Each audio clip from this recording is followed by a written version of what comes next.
जय हिंद साथियों, कैसे हो आप सभी साथी।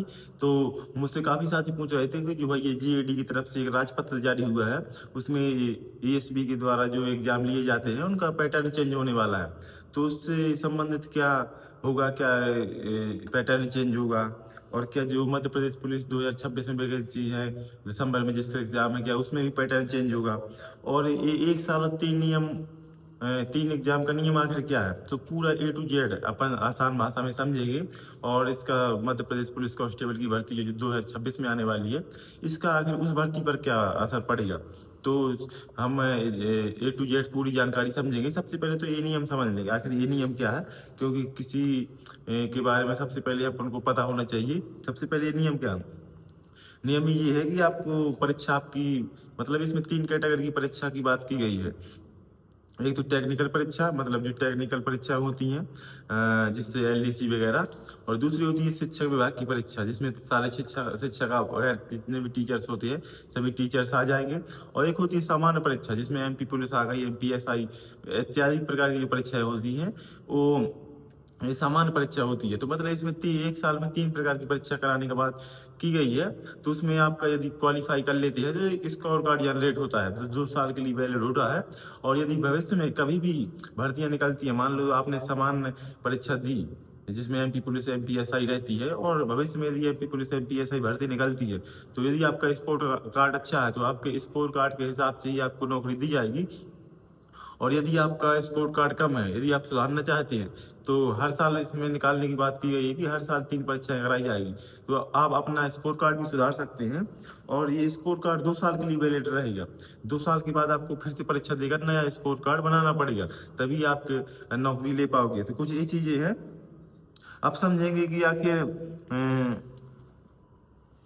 इसमें ये भी है कि यदि आपका सुझाव देना चाहते हैं, और यदि आप सुझाव देना चाहते हैं तो 5 जून से पहले सुझाव दे सकते हैं मेल के माध्यम से। और ये आप समझेंगे कि मतलब पूरा वीडियो ये मेरा जो है मध्य प्रदेश पुलिस 2026 में दिसंबर में एग्जाम होने वाले हैं उससे संबंधित है। काफी साथी पूछ रहे थे कि सर एमपी पुलिस 2026 में क्या इसका असर देखने को पड़ेगा, क्या पैटर्न चेंज होगा, तो इसको संबंधित है।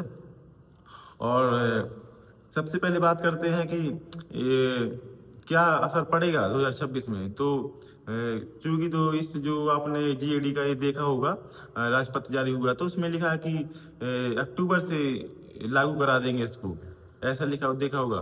परंतु जो 2026 की भर्ती है दिसंबर में उसका एग्जाम है, और और अक्टूबर में लगभग उसका नोटिफिकेशन भी आ जाएगा।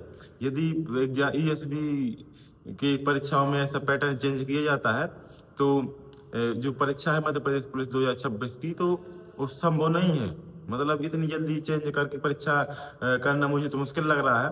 तो आप जो है मुझे लग रहा है कि जो इस साल की परीक्षा है, क्योंकि इससे अगस्त भी है, तो भर्ती भी तो पूरी करानी है मध्य प्रदेश पुलिस की।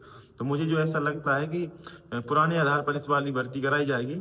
और क्योंकि ऐसा भी है कि काफी दिनों से भर्ती बोर्ड बनाने की भी बात चल रही है। मध्य प्रदेश पुलिस जो सारी परीक्षाएं कराएंगे, जैसे एमपी कांस्टेबल एमपीएसआई की परीक्षा, तो पुलिस भर्ती बोर्ड बनाने की बात चल रही है।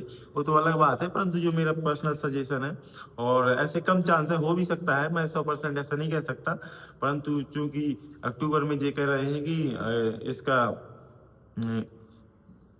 अपन लागू कर देंगे इसको, जो जीएडी द्वारा राजपत्र जारी हुआ, परंतु अक्टूबर में लगभग आपका इसका नोटिफिकेशन भी आना है।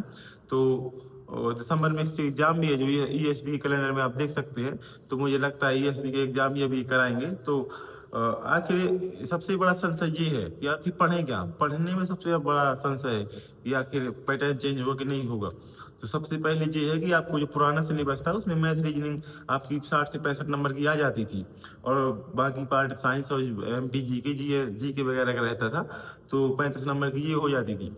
अब नए सिलेबस की बात करते हैं। एमपी पुलिस का जो मतलब इन्होंने ईएसबी के पैटर्न में जो चेंज किया है, उसमें नए सिलेबस के बारे में बात करते हैं।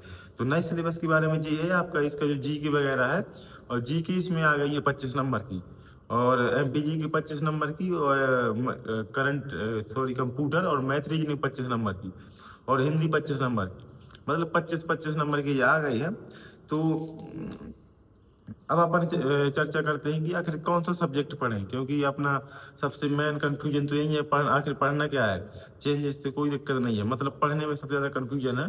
तो जो आपको कॉमन सब्जेक्ट है आप उनको पहले निपटाना है।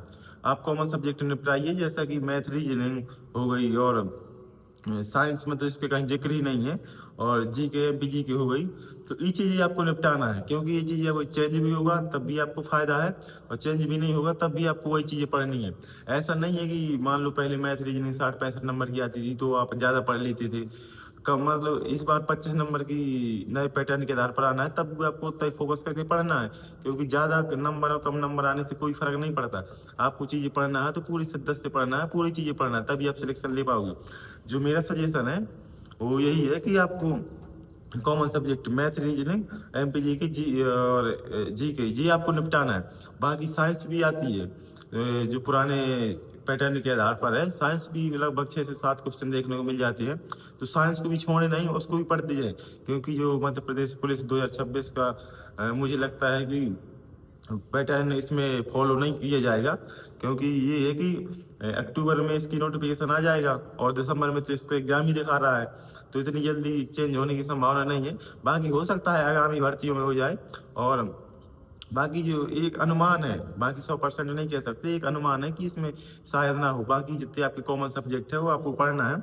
और क्योंकि ये मैं इसलिए कह रहा हूँ कि क्योंकि जो जीएडी द्वारा ये जारी किया गया है ये फाइनल तो नहीं है। इसमें आपको सुझाव भी मांगा गया है कि आके अपना सुझाव भी दे सकते हैं, या कि आके सुझाव आपका क्या है, ये सही है कि गलत है, आपको इसका सुझाव भी देना है। तो कुछ यही चीज़ें हैं, कुछ चूंकि काफ़ी ज़्यादा कमेंट्स आ रहे थे कि भैया क्या होगा, क्योंकि मैं समझ सकता हूँ कि जब कोई चेंजेस आता है तो कहीं ना कहीं जो आपकी रिदम से पढ़ाई चल रही होती है उस पढ़ाई पर आपका बहुत बड़ा असर पड़ता है।